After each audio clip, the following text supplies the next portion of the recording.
your being. Well, when you found yourself, you've tuned into these eternal transmissions.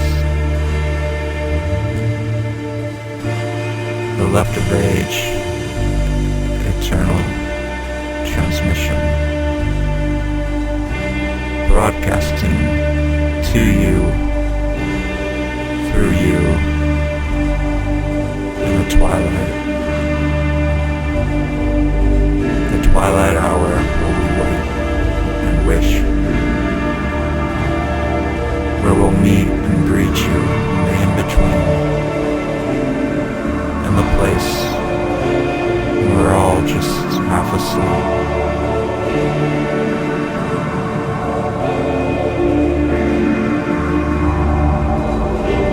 And one after another, they all came,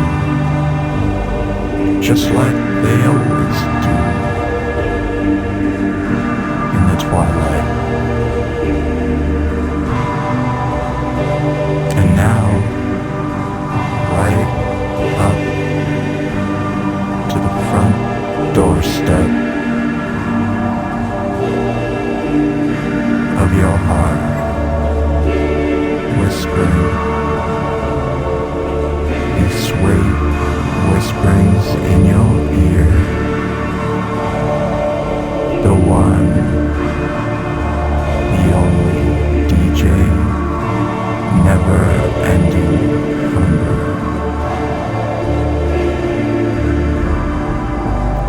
Why, hello.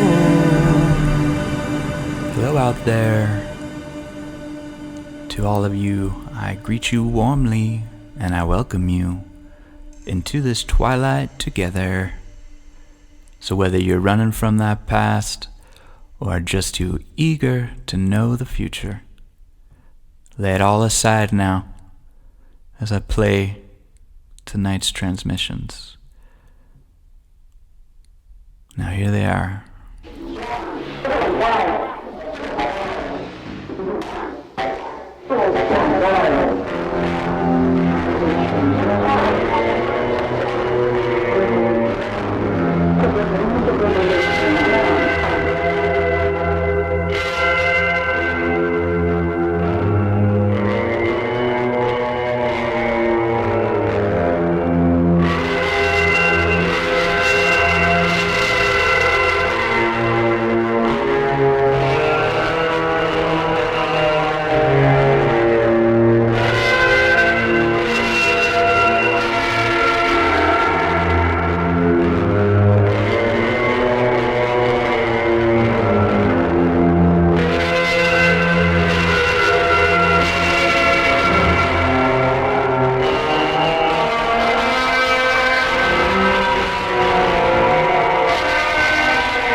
Johnny always gets lost in the deep end.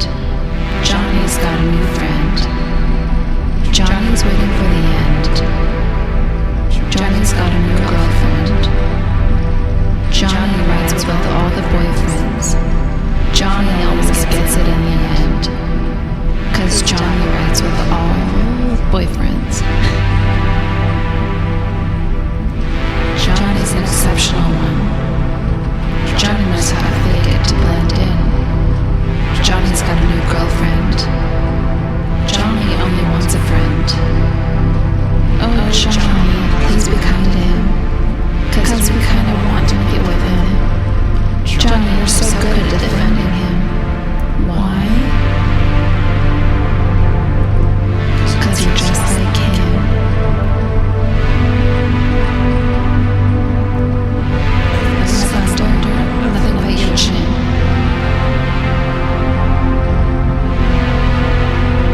you are his only kin.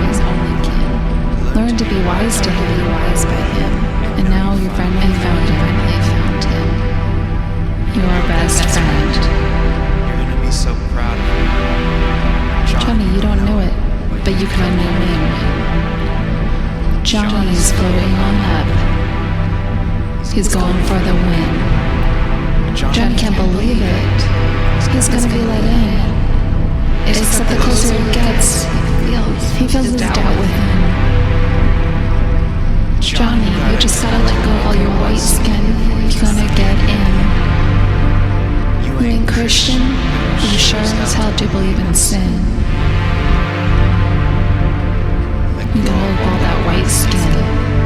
Cause Johnny, believe it or not, you can't be born again. Except from within. So let go of all that you're proud to have been. Come back down to earth. Let's begin.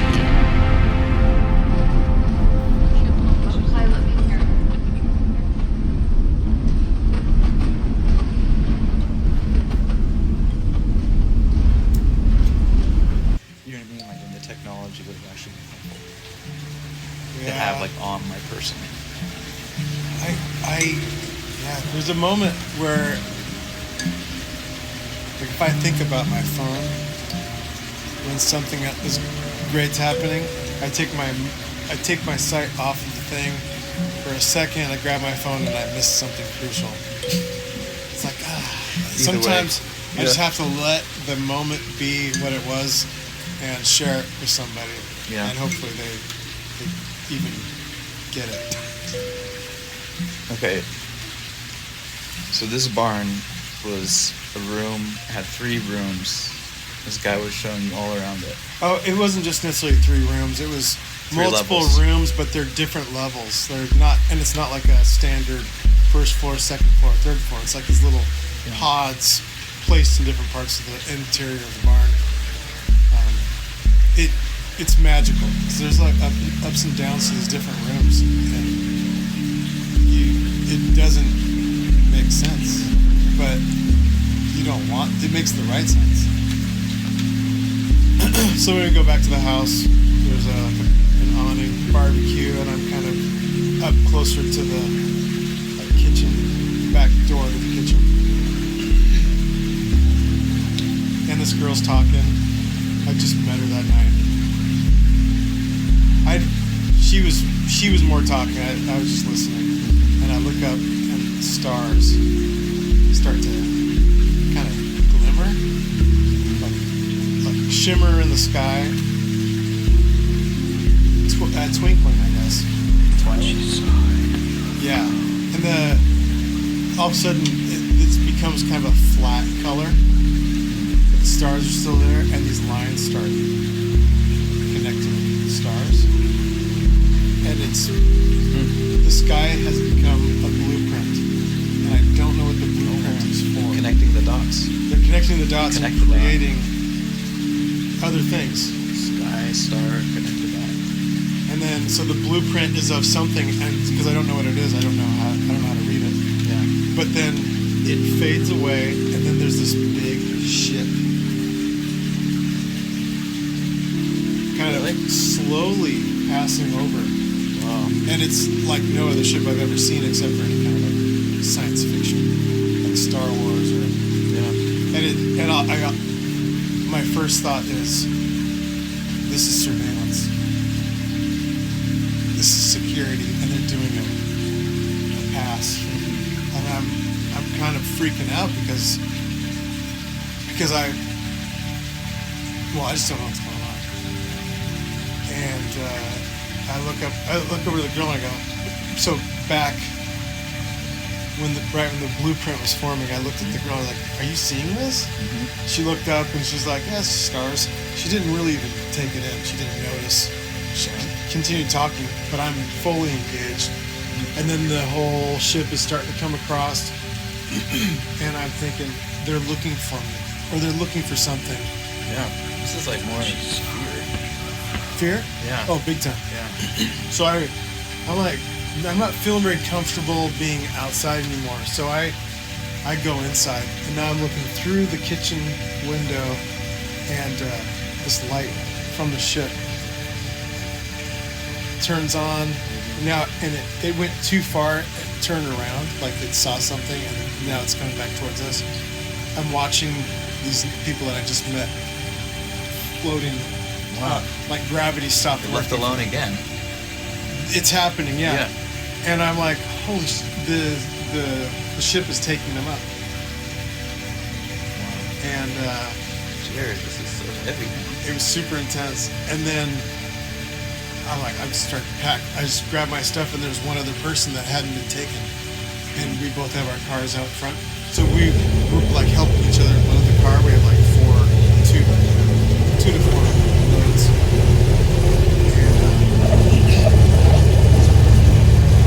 And the second time out, we start to see cars being pulled down the street. And we can hear the rubber just like peeling out kind of sound.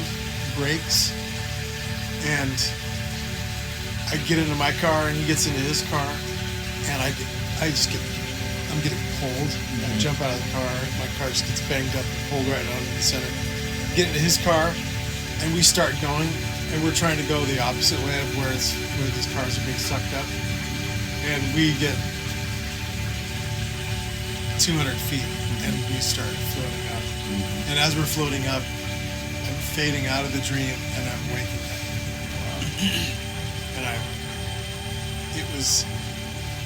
And it was a really intense dream, and I loved every minute of it, and I felt from then on, there's something about this that is really hitting me hard. And there's this context of these three dreams that feel like they connect each other in a way. Juli thought she saw a UFO. Juli thought she saw a UFO.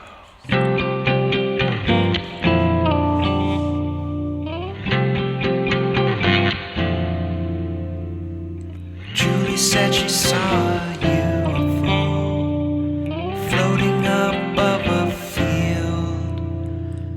Everyone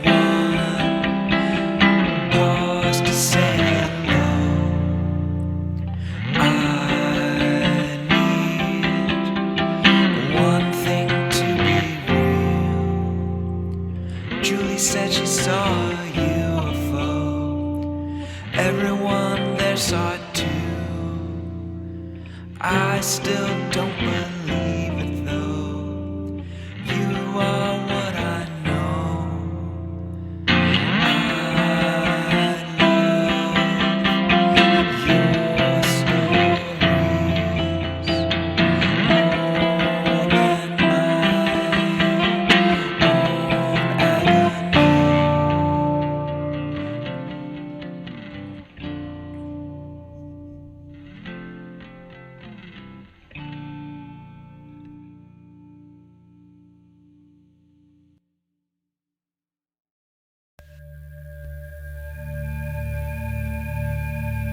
It was a motorcycle camp. I don't think. They had motorcycles and dirt bikes. Big draw for the Damn, that sounds rebel fun. boys. Two-stroke. Yeah. Two-stroke. See Get that on blue there, smoke? boy. It's rich. It's oil rich.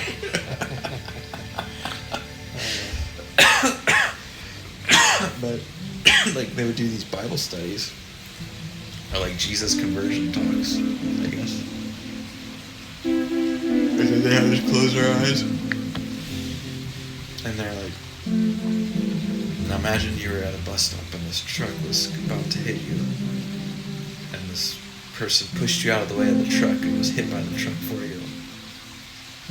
How would you feel towards that person? And I was like feeling it. I was like really drawn to that story for whatever reason. And I was like, that's what Jesus did for you. Jesus pushed you out of the way of the truck.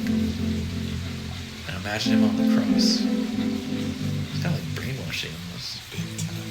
Imagine him on the cross. And that's what, getting hit by them just kind of like connected all the dots. And I was like, this guy died for me. So I could go to heaven? So I don't have to go to hell? And I just started like, I wasn't even making audible crying noises, but tears were just coming down my face. I was just like in awe and like in love, like with this figure who died for me. Be full. And if you put more grief into it, it'll just overflow. So there's like a spigot at the bottom, like a gin cooler where the water comes out. It's your job to open it up and just let it run out. It doesn't have to be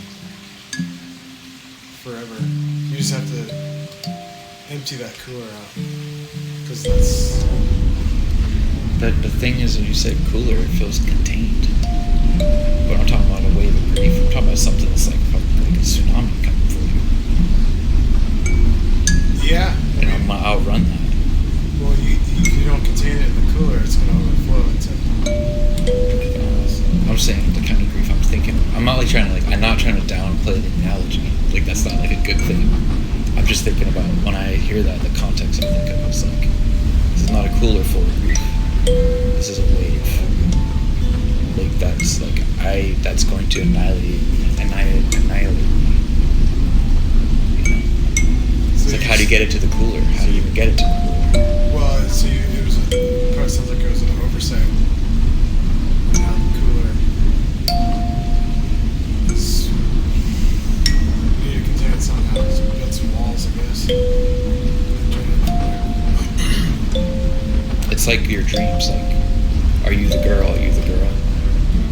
It's kind of like that. It's like the feeling you had of panic. It's like that kind of thing. That kind of grief. Too much.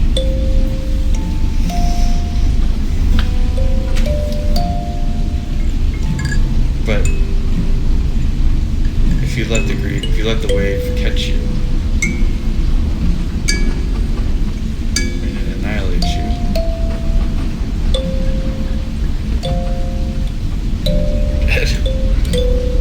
No more fighting. More running. but is that the truth? Well, I don't know what happens once you die. I'm not even talking about like actual death though. I'm talking about like a wave of grief catching up with you. And what if the wave annihilates you? But I'm talking about the grief, the emotion. But it feels like it'll kill you. It does kill you. Doesn't seem Can't like run the right forever. thing. Yeah, it doesn't. It seems like you're told to let yourself feel grief. Like that's like the healthy thing to do. Yeah, that's why I was talking about the bucket. Maybe it's only a bucket. Maybe I fear that it's a tsunami wave, but actually it's not as big of a thing as I think it is. Well, and here's the bucket. When you're looking out here, when your job is not to run from the wave, because you can't outrun the wave. It's inside of you anyways. Yeah, so it's just a projection. The cooler is like, you gotta let the grief out. You are the cooler. You are the cooler. The tsunami are the cooler. But yeah, if you're full inside, it's gonna feel like pretty intense outside. You can't outrun it because you are.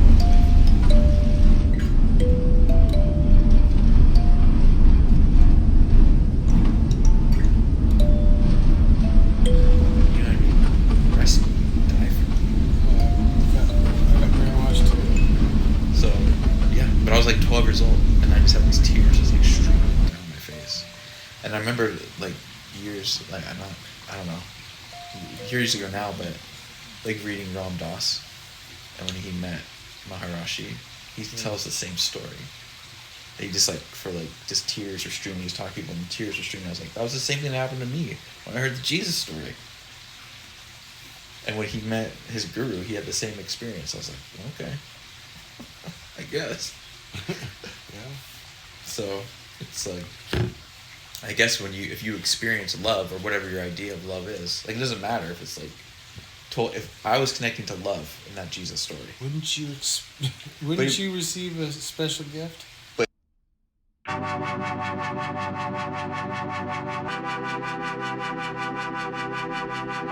When we only see ourselves as worthwhile by what loves us, then we are passive, empty corpses. We are lifeless, cold, motionless, on the morgue table, just waiting for someone to give us life. A prisoner inside our own bodies and minds. If we are only what loves us, then our internal being has already left us, and we cannot move unless someone makes us move. We feel without a self. We have become helpless and depressed when we are what loves us. We can be arrogant when we are what loves us, thinking we deserve love, without thinking we need to own and give love freely and unconditionally first. When we are what loves us, we remain in separation from the world large around us, never truly and fully able to connect and integrate with reality. Love is movement, and love is patient. Love is patient because it never runs out. It always has the time to keep giving. Right now, we have the chance to love today. Life is constantly inviting us to find love. In the apparent meaningless of everything, we have the choice to become and choose love. In one of the most followed religions in the world, there is a scripture that says God is love, or that the highest knowledge, power, and being exists and is made of love. The foundation, repetition, and question of this contemplative exercise today is what your relationship with love. Do you love? Love.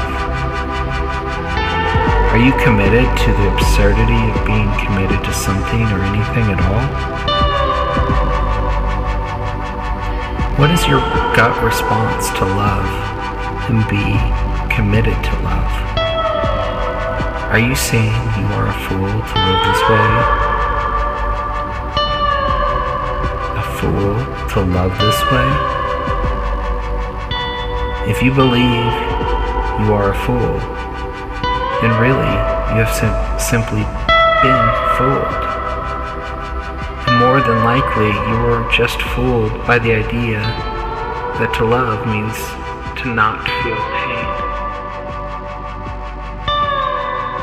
Once the acceptance of the reality to love is to feel pain is integrated into yourself, then you are not a fool. You have the chance to truly be yourself, and you are what you love.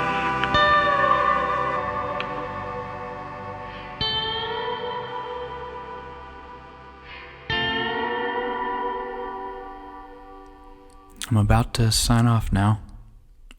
Before I do, I'm just gonna send it on over to the house band. This dubious duo. Something like Hard as Life.